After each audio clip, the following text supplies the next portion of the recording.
السلام علیکم ورحمۃ اللہ وبرکاتہ۔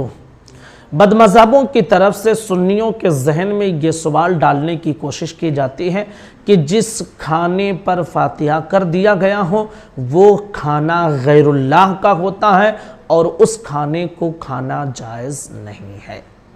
قرآن مقدس کی آیت پیش کرتے ہیں اور اس آیت کو سمجھ نہیں سکتے ہیں، بھولے بھالے مسلمانوں کے سامنے پیش کر دیتے ہیں۔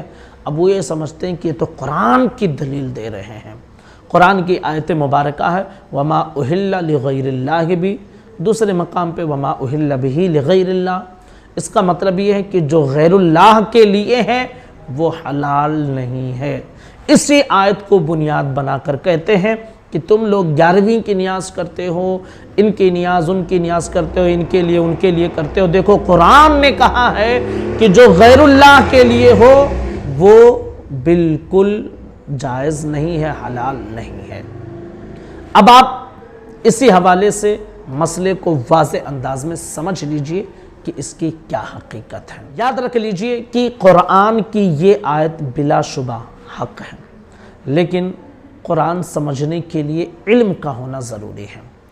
اس آیت کے پس منظر کو آپ جا کر پڑھ لیجئے، شان نزول پڑھ لیجئے، یہ آیت کیوں نازل ہوئی ہے۔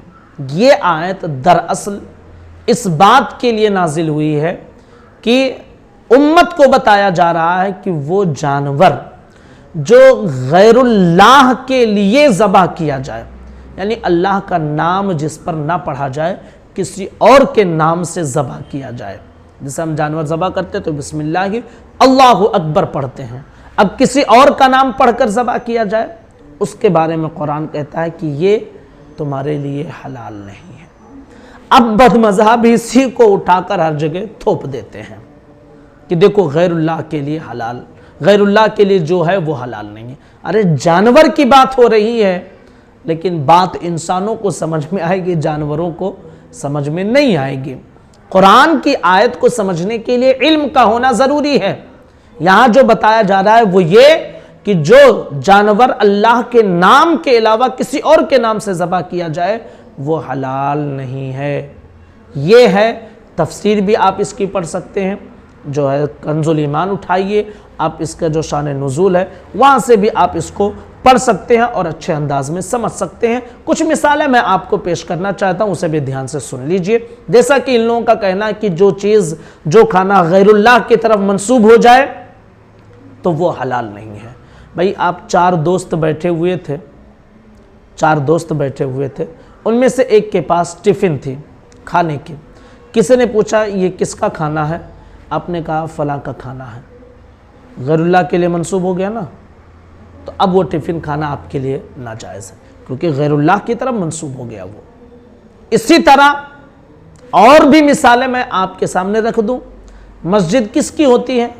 اللہ کی ہوتی ہے، لیکن آپ خود اپنی مسجد کا نام ابو بکر مسجد رکھتے ہیں، عمر مسجد رکھتے ہیں، علی مسجد رکھتے ہیں، خدیجہ مسجد رکھتے ہیں، بلال مسجد رکھتے ہیں، تو کیا غیر اللہ کی طرف یہ منسوب نہیں ہوا؟ اب وہ مسجد ہی حرام ہو گئی، یعنی جو چیز غیر اللہ کی طرف منسوب وہ سب حرام، تو یہ بھی حرام، وہ ٹفن کا کھانا بھی حرام ہو جائے گا۔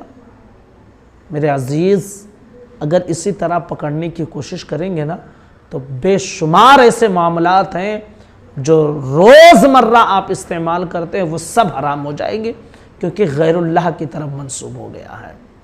اب آپ ذرا سوچیں کہ غیر اللہ کی طرف منسوب کرنے کو کہتے ہیں کہ وہ حرام، جب ہم جواب دیتے ہیں تو کہتے ہیں نہیں وہ اس پہ قرآن بھی تو پڑھا جاتا ہے، تو کیا قرآن پڑھنے سے کوئی چیز حرام ہو جاتی ہے؟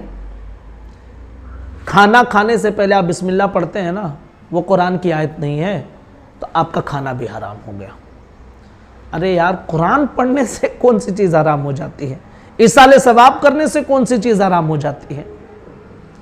اب جب یہاں سے بھی جواب ملا تو وہ کہتے ہیں نہیں وہ آپ کے بزرگ کہتے ہیں کہ مردار کا کھانا کھانے سے دل مردہ ہو جاتا ہے۔ تو سن لیجئے اس کا بھی جواب میرے اعلیٰ حضرت سے پوچھا گیا تھا تو اعلیٰ حضرت نے بیان فرمایا کہ یہ سب کے لیے نہیں ہے، طعام المیت یمیت القلب جو حکم ہے وہ اس کے لیے ہے کہ جو شخص اس انتظار میں رہے کہ علاقے جوار میں کسی کا انتقال ہو جائے تو ہم کو کھانے کو ملے گا، دعوت کریں گے، ان کے لیے یہ حکم ہے۔